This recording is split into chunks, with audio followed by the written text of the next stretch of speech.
Hello' guys, মই অৰ্চনা আৰু আজি মই উপস্থিত হৈছোঁহি আপোনালোকৰ ওচৰত নতুন এটা ভিডিঅ'ৰ সৈতে। আজি মই আপোনালোকৰ ওচৰলৈ লৈ আনিছোঁ ডোৰ হেংগিঙৰ ভিডিঅ' এটা। গতিকে আশা কৰিছোঁ আপোনালোক সকলোৱে ভাল পাব আৰু মোৰ ভিডিঅ'টো শেষলৈকে চাব। বলকচোন তেতিয়াহ'লে আমি ভিডিঅ'টোলৈ আগবাঢ়োঁ। ডোৰ হেংগিঙৰ বাবে আমাক প্ৰয়োজন হ'ব কাগজ কেইখিলামান, আঠা এটা, টাকুৰি এটা, বেজি এটা, কেঁচি এপাত আৰু লগতে স্কেচ পেন কেইডালমান আৰু ডাঠ কাগজ এখিলা। এতিয়া প্ৰথমতে মই বগা কাগজ এখিলা লৈছোঁ আৰু এনেকৈ ভাঁজ লগাই গৈছোঁ আৰু দীঘলীয়াকৈ ভাঁজ দিয়া হোৱাৰ পিছত এতিয়া মই পথলীয়াকৈ তিনিটা ভাগত ভাগ কৰি ল'ম আৰু কেঁচিৰে মই ধুনীয়াকৈ এতিয়া ভাগকেইটা কাটি ল'ম। কাগজ কেইখিলা সমান আকাৰত কাটি যাব লাগে যাতে পিছত কাগজ কেইখিলা ভাঁজ লগাওঁতে আমাৰ অসুবিধা নহয়। এতিয়া মই গোটেইখিনি কাগজ ধুনীয়াকৈ সমান আকাৰত কাটি ল'লোঁ। ইয়াৰ পৰা মই এখন যিকোনো কাগজ উঠাই ল'ম আৰু কাগজখন মই এনেকৈ ধুনীয়াকৈ ভাঁজ লগাই ল'ম আৰু ইয়াৰে মই চুক এটা ধুনীয়াকৈ আনি পেলাই ওপৰত লগাই দিম আৰু বাওঁফালৰ চুকটো আনিও ওপৰত লগাই দিম আৰু এনেকৈ ওলোটাকৈ মুটুকাই দিম। এতিয়া মুটুকাই লোৱাৰ পিছত আমি স্কেচ পেন এডালেৰে ইয়াৰ আকাৰ দি যাম। আমি যেনেকুৱা আকাৰতে কাটিব বিচাৰোঁ, এয়া স্কেচ পেনেৰে মই ইয়াৰে আকাৰ দি গ'লোঁ আৰু এতিয়া কেঁচিখনেৰে ধুনীয়াকৈ আঁচ টানি দিয়া ধৰণে আমি কাটি যাম। আৰু এয়া দেখিলেনে মই ধুনীয়াকৈ আঁচ টানি দিয়া ধৰণেৰে কেঁচিৰে কাটি ল'লোঁ আৰু এতিয়া এইটো মই খুলি দিম আৰু ধুনীয়াকৈ কাগজখিলাই মই ফুলৰ আকাৰ লৈ ল'ব। এয়া দেখিলেনে ইমান ধুনীয়া ফুল হৈ গ'ল।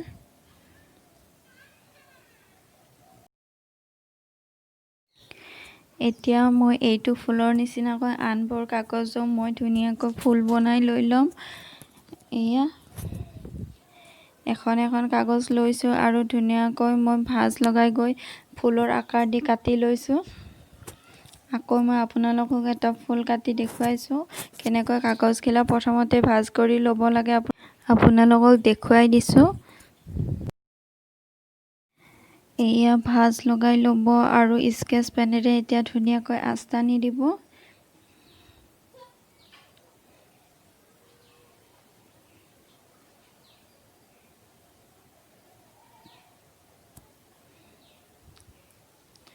আঁচ টনা হোৱাৰ পিছত কেঁচিখনেৰে আঁচডালৰ সমানে সমানে ধুনীয়াকৈ কাটি দিব।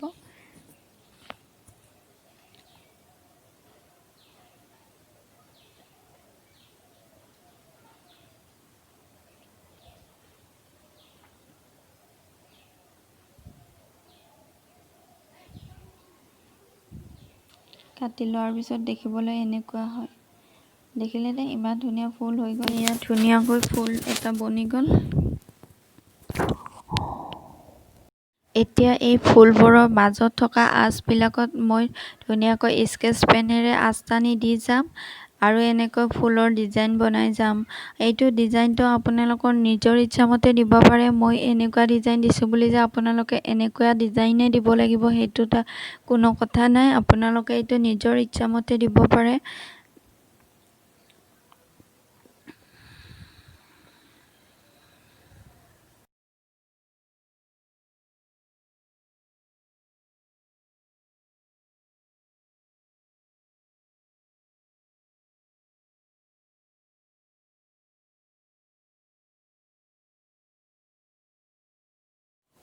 এই ফুলপাহত মই প্ৰথমতে ৰেড কালাৰ ব্যৱহাৰ কৰিছোঁ আৰু এতিয়া আন এটা কালাৰ লৈ মই ইয়াতে ফুলৰ ডিজাইন দি যাম।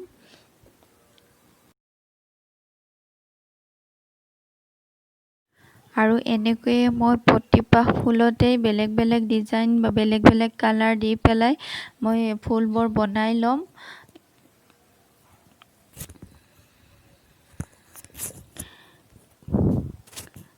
কালাৰ আৰু ডিজাইন এইবোৰ সম্পূৰ্ণ আপোনালোকৰ নিজৰ কথা। মই ইয়াত যিটো বস্তু ব্যৱহাৰ কৰি দেখুৱাইছোঁ সেইটোৱে ব্যৱহাৰ কৰিব লাগিব বা সেনেকুৱা ডিজাইন দিব লাগিব বুলি কোনো কথা নাই।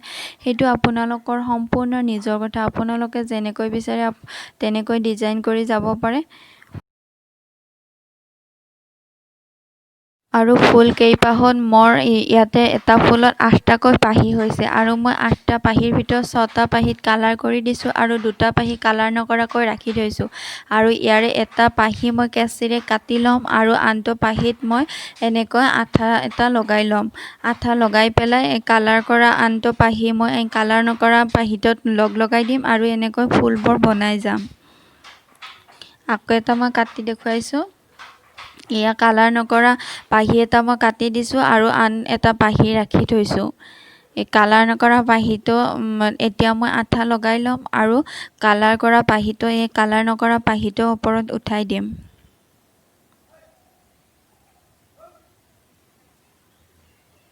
এয়া দেখিলেনে ধুনীয়াকৈ ফুল হৈ গ'ল।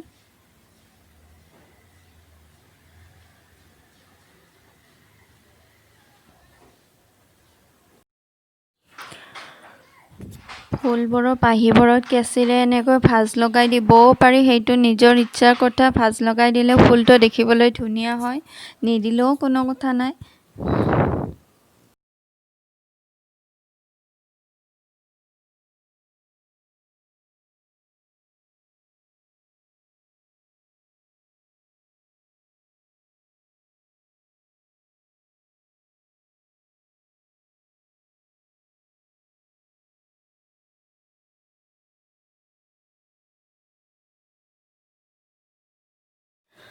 আৰু মই এনেকৈ এতিয়া গোটেইবোৰ ফুল বনাই ল'ম। এয়া দেখিলেনে মই বহুতখিনি ফুল বনাই ল'লোঁ আৰু মই ইয়াৰে এই ডাঙৰ ফুলৰ পৰা কেনেকৈনো আমি সৰু ফুল বনাব পাৰোঁ তাৰে এটা মই দেখুৱাই দিছোঁ। ইয়াৰে মই এটা পাহিত আঠা লগাই লৈছোঁ আৰু আঠা লগোৱা পাহিটো আন এটা পাহিত লগাই দি এনেকৈ মুটুকাই দিছোঁ আৰু দেখিলেনে এয়া ফুলৰ আকাৰটো সৰু হৈ গ'ল। এনেকৈ মই ফুলৰ আকাৰে সৰু কৰি কেইটামান ফুল বনাই ল'ম, কাৰণ মই 3 তৰপীয়া ফুল এটা ছাইডত দিবৰ বাবে বনাই ল'ম। আৰু এয়া 3 তৰপীয়া ফুলটো বনাবলৈ প্ৰথমে মই এটা ফুলৰ মাজৰ অংশত আঠা লগাই লৈছোঁ আৰু তাৰ ওপৰত আন এটা ফুল তুলি দিছোঁ আৰু এই দ্বিতীয়টো ফুলৰ মাজৰ অংশতো মই আঠা লগাই দিছোঁ আৰু এতিয়া সৰুকৈ বনাই লোৱা ফুলপাহ মই গুজি দিছোঁ। এয়া মোৰ 3 তৰপীয়া ফুল হৈ গ'ল। দেখিবলৈ সঁচাকৈ বহুত ধুনীয়া হৈছে।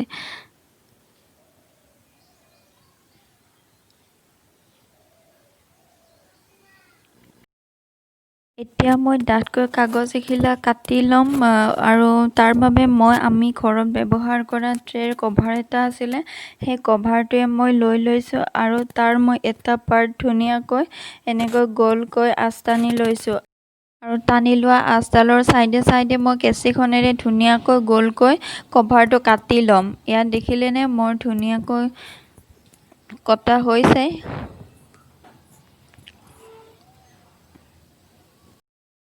ডাঠ কাগজৰ কাটি লোৱা গোলটোৰ বাবে এতিয়া মই বগা পাত এখিলা গোলকৈ কাটি ল'ম। কেৱল বগা পাতখিলা অকণমান ইয়াতকৈ জোখত ডাঙৰকৈ কাটি ল'ম, কাৰণ এই বগা পাতখিলা মই ওলোটাই ইয়াতে আঠা লগাই দিব লাগিব।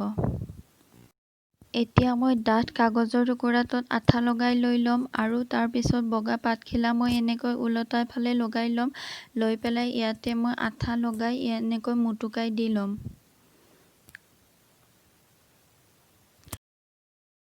আপোনালোকে ইচ্ছা কৰিলে বগা পাতখিলা নলগাবও পাৰে, কিন্তু বগা পাতখিলা লগালে দেখিবলৈ ধুনীয়া হয়। আৰু এনেকৈ মই ছাইডবোৰ ধুনীয়াকৈ ভিতৰ ফালে টানি টানি দি ল'ম, যাতে এই বগা পাতখিলাও দেখিবলৈ গোল আকাৰ লৈ লয়। আৰু এয়া ধুনীয়াকৈ গোল হৈ গ'ল। এতিয়া মই বেজীত সূতা ভৰাই ল'ম আৰু তাৰ পিছত ফুলবোৰ এটা এটাকৈ গাঁঠি যাম। ফুলটোৰ ভিতৰ ফালেৰে আমি বেজীটো সোমাই ল'ম আৰু বাহিৰ ফালে উলিয়াই ল'ম। মন কৰিব যাতে এটা ফুলৰ লগত এটা ফুল একলগ হৈ নাথাকে। তাৰ বাবে আমি 2টা ফুলৰ মাজত গাঁঠি দি ল'ম, তেতিয়াহে ইটো ফুলৰ পৰা আন এটা ফুললৈ গেপছ থাকিব।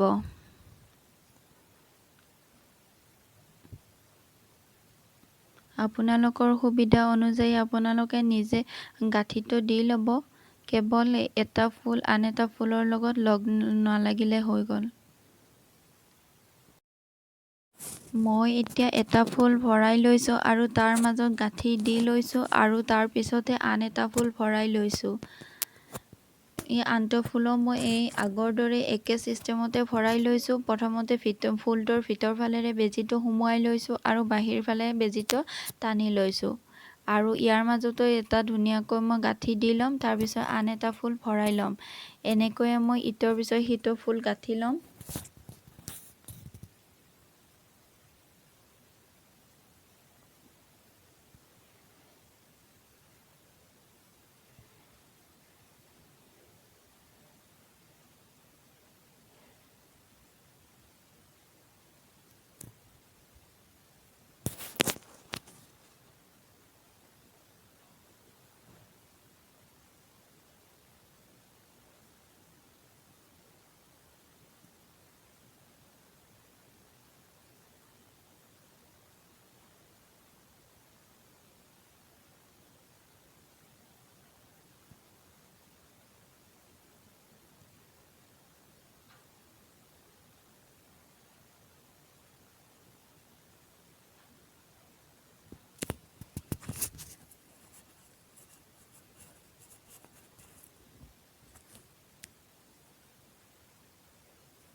এয়া দেখিলেনে? তাৰপিছত ফুলডাল দেখিবলৈ এনেকুৱা হ'ল।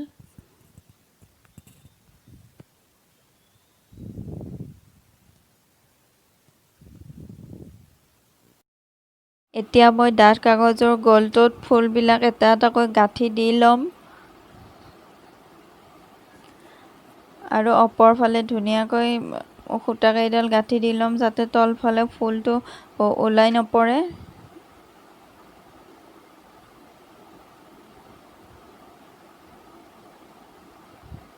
এতিয়া মই বগা কাগজ এখিলা কাটি ল'ম আৰু ধুনীয়াকৈ কাগজখিলাক গোল আকাৰ দি ল'ম।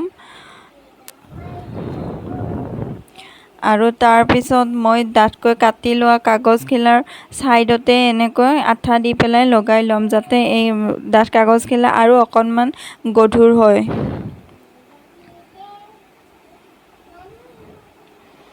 এই কাগজখিলা গধুৰ হৈ থাকিলে তলফালে ওলমি থকা ফুলবোৰ ধৰি ৰাখিবলৈ সুবিধা হয়।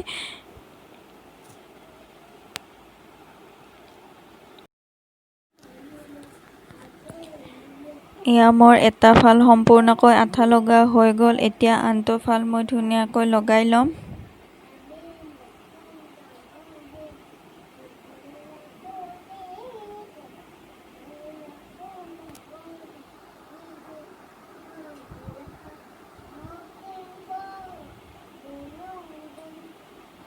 আৰু তাৰপিছত দেখিবলৈ এনেকুৱা হ'ব।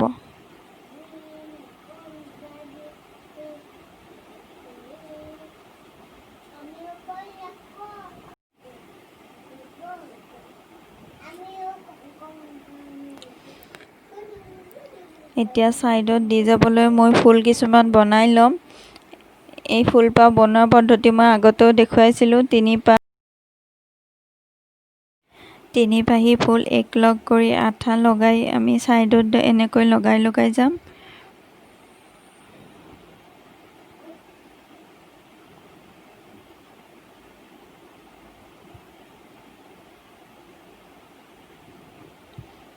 এয়া মোৰ এটা ফাল লগোৱা হৈ গ'ল। এতিয়া মই আনটো ফালত লগাই ল'ম।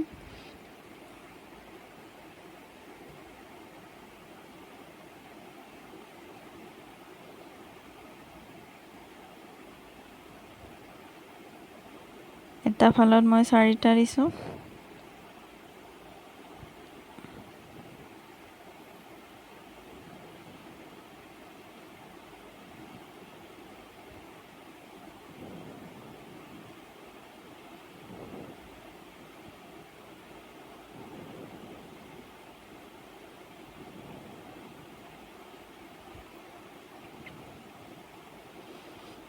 আৰু এনেকৈয়ে মই গোটেই ৰাউণ্ডটো লগাই ল'ম।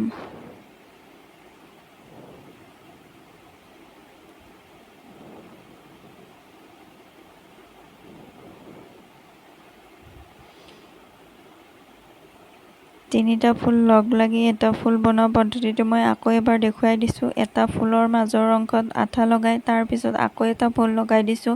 তাৰপিছত মাজৰ অংশটোত আকৌ আঠা লগাই আৰু সৰুকৈ বনোৱা ফুল এপাহ মই তাত ভৰাই দিছোঁ।